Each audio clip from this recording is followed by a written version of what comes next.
VAFA TV at VAFATV.com. Hello, welcome to the Premier B preliminary final preview, joined by Blair Morton, the Scribe from Premier B. Blair, a couple of cracking semi-finals here on the weekend at Sports Cover Arena, highlighted by Uni Blues and St Kevin's. You were here for both games. What did you take out of that game in particular?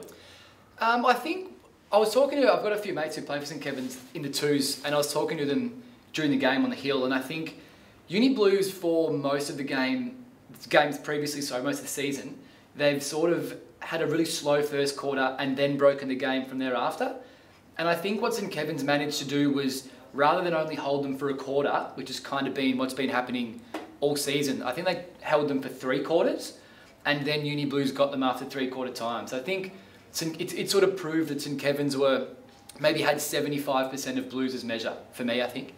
Fair enough. And the big fracas that was the melee at quarter time, that was a bit of excitement for the crowd? Yeah, I'm still not quite sure what happened. I was sort of looked down, I think I was sending a tweet of the scores, and I looked up and it was sort of all happening, and I think the Dowd brothers got involved. I'm still not sure about what's happening involving suspension. Yeah, so he's been exonerated at the tribunal, so Ben Dowd available to play and be selected this weekend in the preliminary final. I think he's definitely one of St Kevin's best. So he didn't play all the games during the season. I think he might have played 11 or 12 or something, and he was best in, I think, if not all, very nearly all of them. So he's definitely a player that St Kevin's want to be playing.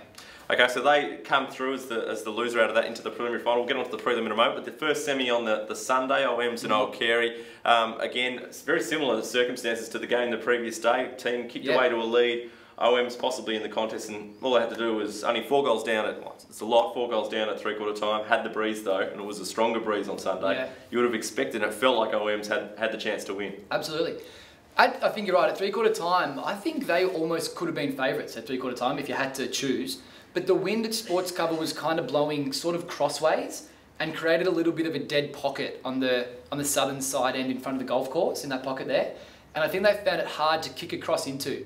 Also, their lack of a big, strong marking full forward, I think, sort of caused some problems. If they had someone who could just sit in the gold square and clunk them, they could have converted a few more. But just trying to have snaps and stuff from the pocket was difficult with a big, strong cross breaks. So Old Carey progressed through to a preliminary final against St Kevin's. Really interesting match-up, this one, because earlier in the season, Old Carey won by about 70 points, and then St Kevin's returned the favour only 2 weeks ago in round 18. Yeah, so it's really hard to decide. I think St Kevin's, that win was more recent, so I think you have to take that form coming into the game. Carey's has been a little bit sketchy. Lost to Ajax, and that St Kevin's won late in the season, maybe sort of telling us a little bit we might have known otherwise. If I have to choose, I think St Kevin's are going to win, but I'm talking just like less than a kick in it, I reckon. St Kevin's haven't won a final since 2004. Yeah. You're picking them to win their first final in the preliminary final this week. They were talking about their twos won on Saturday, so they were counting that as a finals win, which of course it is. But like you say, their seniors haven't won since 2004. Yeah, who knows? Maybe that monkey's still on their back, but I think they're going to get it off on Saturday. Very good. So St Kevin's to defeat, Sunday it is, that final here at Sports Cover Arena. St Kevin's to defeat Old Carey on Sunday for you, Blair, and of course they would play Uni Blues. That week you're sticking with Blues for the flag? Yeah, it's impossible to tip against them. I think it would sort of have to be, someone's got to make Uni Blues lose. Do you know what I mean? It's Uni Blues, it's in their hands already, I think. They've got to stumble over the last hurdle. We'll chat to you next week for a grand final preview. That's Premier B. We'll speak to you soon. VAFA TV at VAFATV.com.